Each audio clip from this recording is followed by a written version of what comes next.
Hello friends, आज मैं आपको बताऊंगा कि गाय भैंस का दूध बढ़ाने के तौर पर यदि आप जो मीठा सोडा व फास्फोरस का उपयोग करेंगे तो क्या बेनिफिट होगा, क्या रियल में यदि पशुओं का दूध बढ़ता है या नहीं।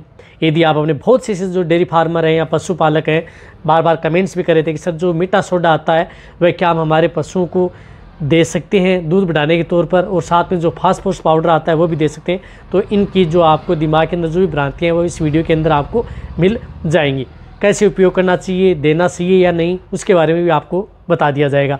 जो इस चैनल पर अभी नए आए हैं या पहली बार आप इस चैनल से जुड़े हैं तो पहले आप इस चैनल को सब्सक्राइब कर लें, साथ में बेल आइकन और ऑल वाला ऑप्शन दबाएं, क्योंकि इस चैनल पर आपको बहुत ही सही और सटीक जानकारी के साथ वीडियो दी जाती है। देखो, सबसे पहले तो मैं आपको बताना चाहता हूँ जिस प्रकार से सोडियम बाइकार्बोनेट जिसे हम मीठा सोडा बोलते हैं, इसी तरह से जिस प्रकार से फास्फोरस का पाउडर आता है, जिस प्रकार से सोडाफोस पाउडर। अब देखो, जब भी यदि आप अपनी गाय भैंस को यदि दूध लेने के लालच में क्या करते हैं कि यदि ज़्यादा दूध हो जाए तो उसमें कई बार पशुपालक क्या करता है कि अपनी गाय भैंस को बहुत ही ज़्यादा जो डाइट दे देता है, यानी हार ज़्यादा दे देता है। तो ज़्यादा दे देता है तो उसकी वजह से पशु की जो रुमन की पीएच है वह गड़बड़ा जाती है।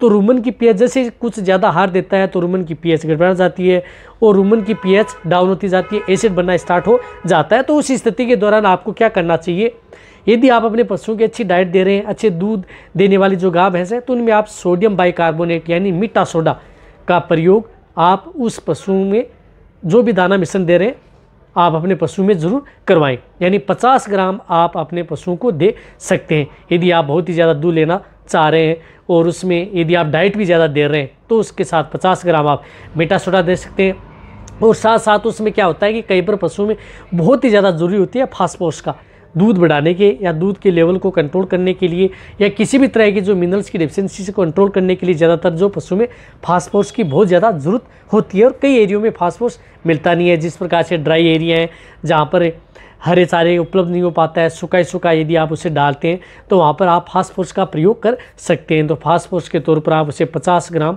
फास्फोरस का जो पाउडर आता है, ये सोडाफोस पाउडर 50 ग्राम आप उसे दे सकते हैं। तो आप कहने का मतलब है कि आप कंटिन्यूटी दे सकते हैं क्या?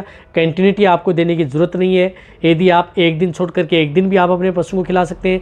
यदि जो कंटिन्यूटी यदि आप दे रहे हैं तो इसकी डोज आप 10 ग्राम से लेकर के 20 ग्राम से ज़्यादा आप अपने पशुओं को इसको यदि रेगुलर दे रहे हैं तो ज़्यादा नहीं देना चाहिए। इस बात का आपको जरूर ध्यान रखना है। रही बात, जैसे यदि आपका पशु प्रेग्नेंट हो जाता है उस स्थिति में आपको जो मीठा सोडा है उसकी मात्रा कम कर देनी चाहिए या देना ही नहीं चाहिए, कि ज़्यादा मात्रा में नहीं देना चाहिए। बहुत ही ज़्यादा मात्रा में यदि देंगे तो पशुओं में जो रुमन की पीएच है कई बार अप डाउन भी होती रहती है। यदि सपोज करो यदि आपके पशुओं की जो रुमन की पीएच है अप हो गई है, उस स्थिति में यदि मीठा सोडा प्रयोग ले रहे हैं तो और भी ज़्यादा दिक्कत कर सकता है। लेकिन यदि दूध दे रहा है, पशु सोचता है थोड़ी खाने में दिक्कत करता है, कई बार एसिड की शिकायत रहती है, तो आप जो मीठा सोडा है उसका प्रयोग करें, दूध बढ़ाने में बहुत ही मददगार सिद्ध होगा।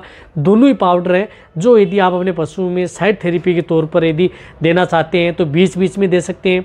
कई बार आप महीने में 10 दिन दे दिया, दूसरे महीने में 10 से 15 दिन दे दिया, इस तरह से देंगे तो किसी भी तरह का कोई भी साइड इफेक्ट नहीं करेंगे, बट आपके पशु में अच्छा ही रिजल्ट देखने को मिलेगा। एक बार आप अपने पशु में ज़रूर इस्तेमाल करके देखें। यदि जिन पशुओं को यदि ज़्यादा दूध देने वाली जो गाय भैंस है या ज़्यादा डाइट दे रहे हैं देंगे, आपको अलग ही रिजल्ट और देखने को मिलेगा।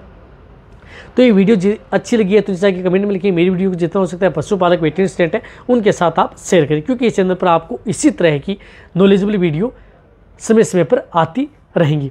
देखो, देने का मतलब ये है कि कई बार भ्रांति हो जाती है कि सर आप एक बार कह रहे हैं दे भी सकते हैं, नहीं भी दे सकते हैं। लंबे समय तक आप न दें, बीच बीच में आप देते रहें, किसी भी तरह का कोई साइड इफेक्ट नहीं करेगा, पशु भी सेफ रहेंगे। थैंक्स, धन्यवाद।